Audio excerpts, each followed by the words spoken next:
With patch 4.7, a new mask has been introduced into Smite.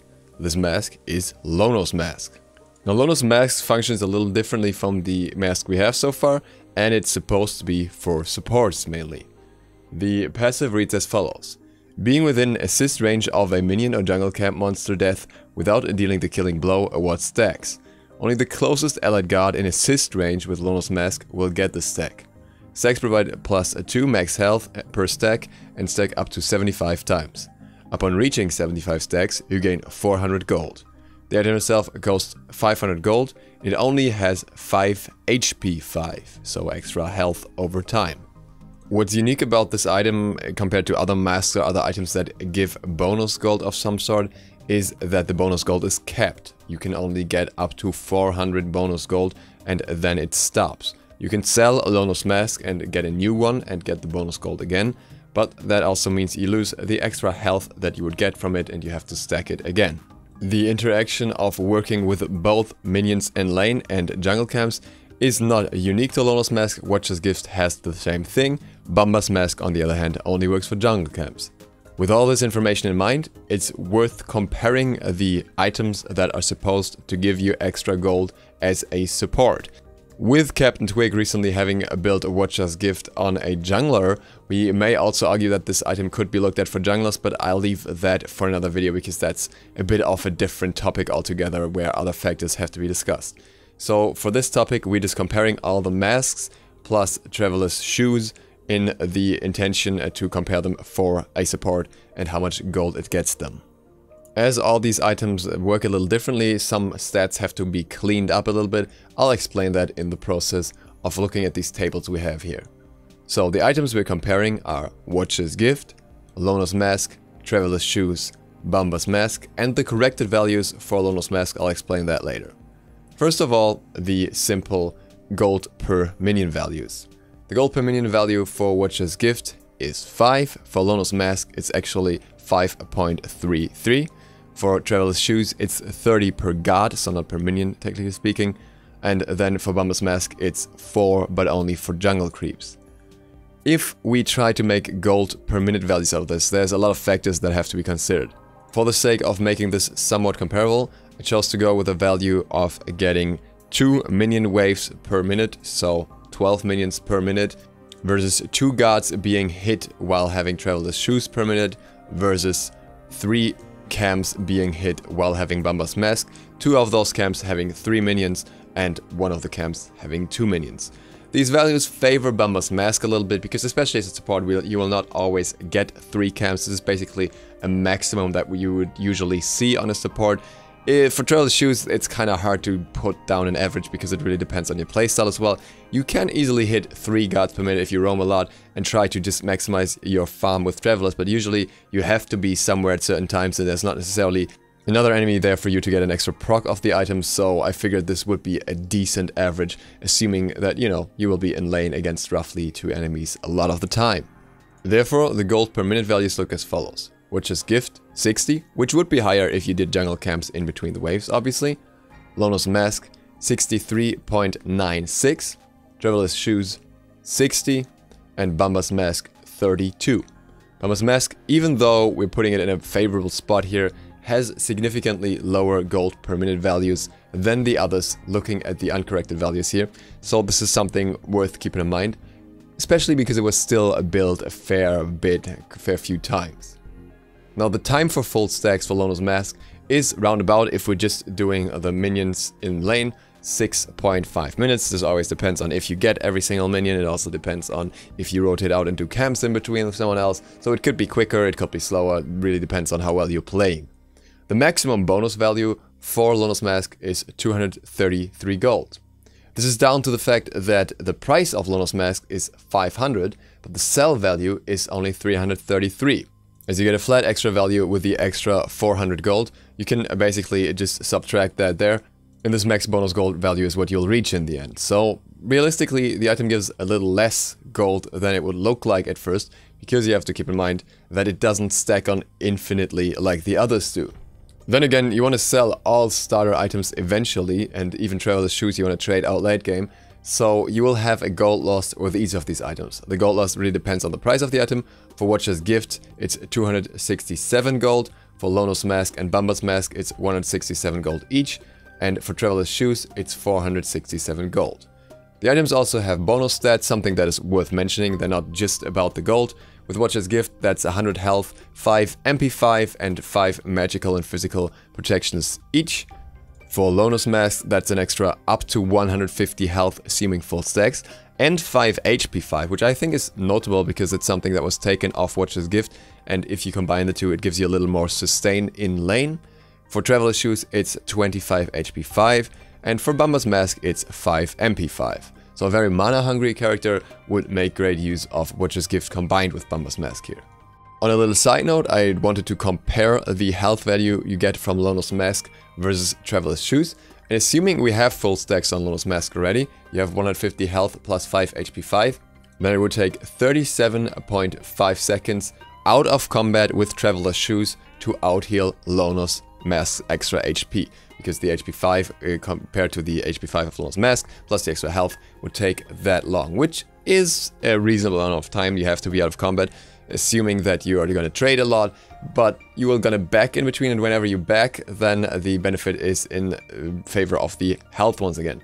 I would say overall Traveler's Shoes is a little bit favorable in terms of extra HP that it offers. But as I've pointed out now, the true value that you get from Lono's Mask is not 400. It is 233, and because of this value we kinda have to correct the gold per minute in a way. The other gold per minute value is still true, it's the gold that you're getting, but you're looking to eventually sell the item, and when you sell the item, this is the value that becomes true because of the flat value and because the item is kinda designed to be sold eventually.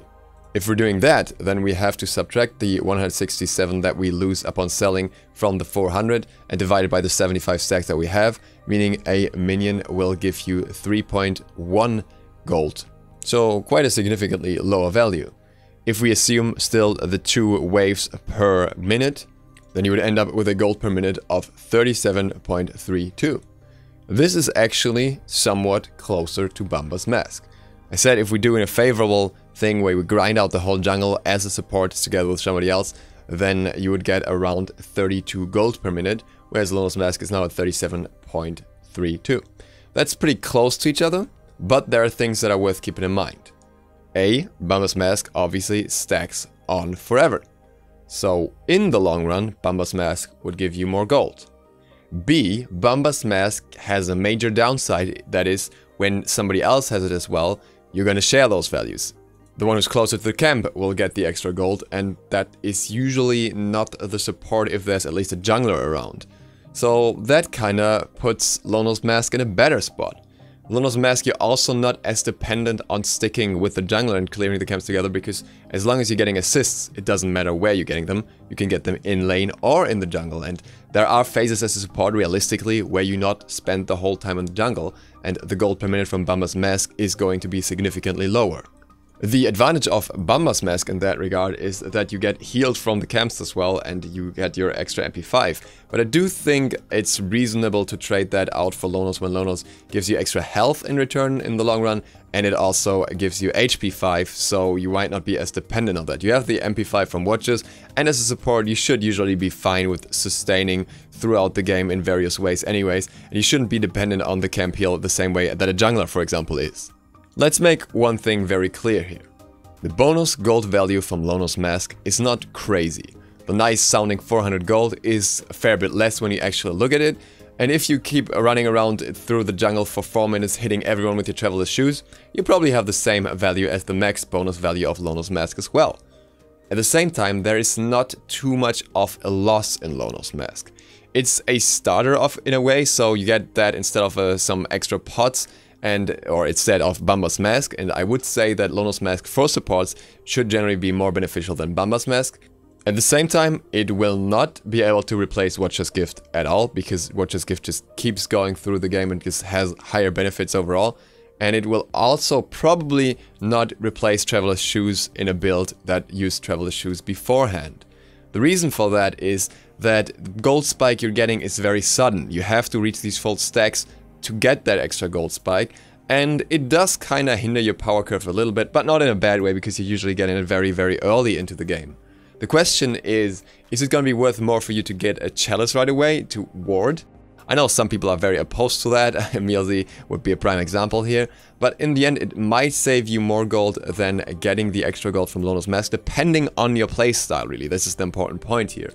And also what's very unique about this item and a little awkward is the fact that you get that extra gold spike at a very specific time, so you don't get it over time, you have to wait for this very moment. And realistically, until you sold the item, you're not actually getting a gold spike, you're just almost getting the gold back that you spent on the item, so until you get a real benefit out of it, it might be a little bit longer. As such, it might be a game-to-game choice of when you want to build it and when you want to keep it and when you want to sell it. And especially if you want to get it again.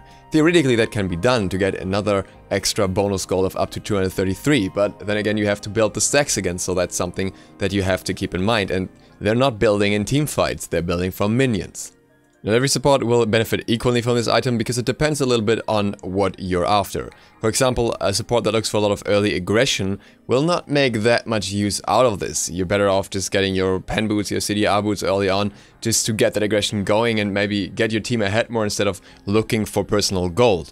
Then again, a support like Fafnir, who benefits more from getting extra gold and also has built-in protections, making health more beneficial for him, can benefit from it a lot better.